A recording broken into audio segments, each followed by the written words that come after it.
would have seen pictures, or might have seen pictures circulating online, how management committee members of the Black Stars, how FA officials are meeting the players, how coaches are meeting the players and having conversations with them. All these are part of the build-up to the World Cup qualifiers. I remember recently when I had a conversation with Sam Johnson on Prime Take, which is on this very channel. If you have missed it, you can go and watch. He said that Ottawa and the Ghana FA should use these World Cup qualifiers to redeem themselves from the failure to qualify to the African Cup of Nations, which will be happening later this year in Morocco. So yes, they've been working behind the scenes in an attempt to redeem themselves so that they can qualify to the FIFA World Cup. So in March, Ghana has got a double header, which will be happening, 2 matches. That will be happening in March. I've made to understand that there are going to be changes in terms of the leadership structure of the Black Stars. If you are a follower of the Black Stars, you would recall that when C.K. Akuna was made a coach of the senior national team, he came up with a leadership structure. Ayew as captain, Thomas Partey as deputy, Richard Ofori as the third captain of the Black Stars. Then there's Daniel Amartey, then there's Jordan Ayew, Adela Jiku, and all that. Many of us actually know that in the absence of Andrew Ayew, since that announcement by C.K. Akuna, Thomas Partey has always been the standing captain of the Black Stars. But at this point, it appears there are going to be lots of changes. Lots of changes in the sense that we recall when Ottawa took over the team just recently during the AFCON qualifiers, especially the matches against Sudan, home and away, he made Kudus the captain. Many said that decision was quite chaotic, brought lots of friction into the team, and it was more of a self-inflicted distraction. So he tried to solve that issue by meeting players, having conversations with them, and indicating to them why such decisions were made. He apologized to players. And the next one of the qualifiers against Niger and Angola, which was the final round of the qualifiers, he made Jordan Ayew the captain of the team and all that. But at this point, it appears lots of things are going to change. I don't want to sit here and say the coach is being manipulated. I can't speak for a coach. If he's been manipulated, he should say it himself. But one thing I do not understand is when sources go like, the conversations often go like, the FA says we should do this, the FA says we should do that, the FA says we should do that. Then what do you say as a man who is being paid to take decisions?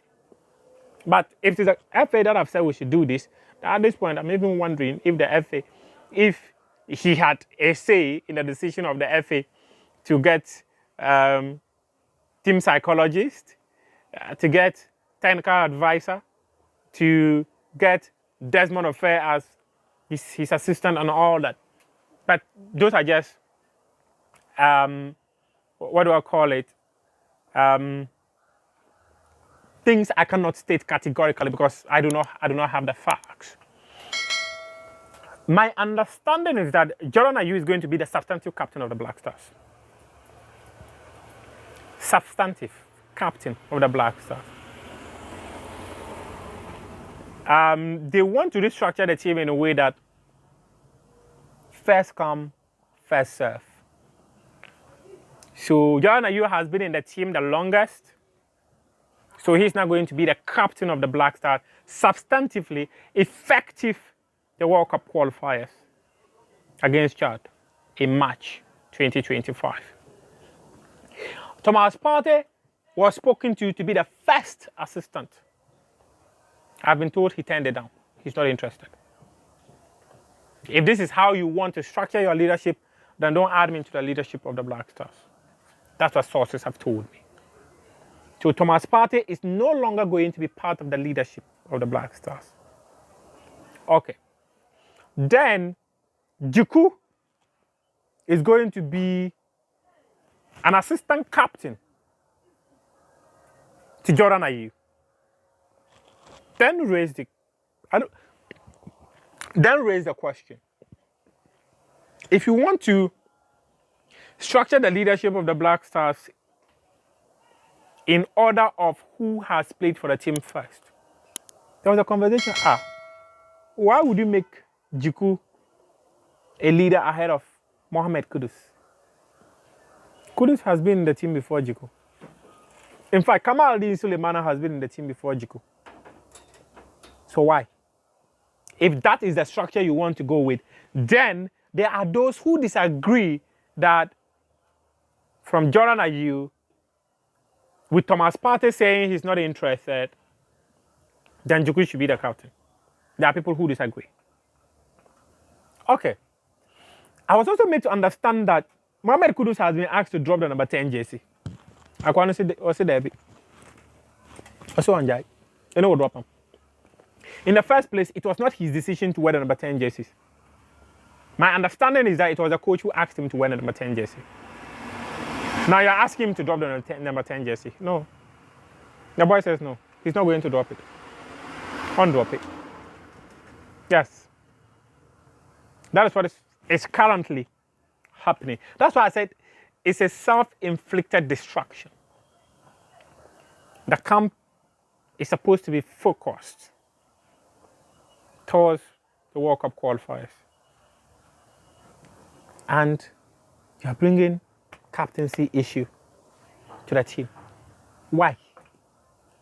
I'm confused. Jordan Ayew is substantive captain.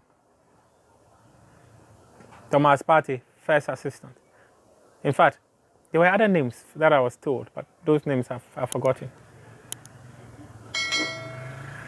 So I don't know, but what I can just tell you is that from the World Cup qualifiers, in fact, Thomas Partey is willing to come and play the national team, but to be a leader as an assistant, or so on.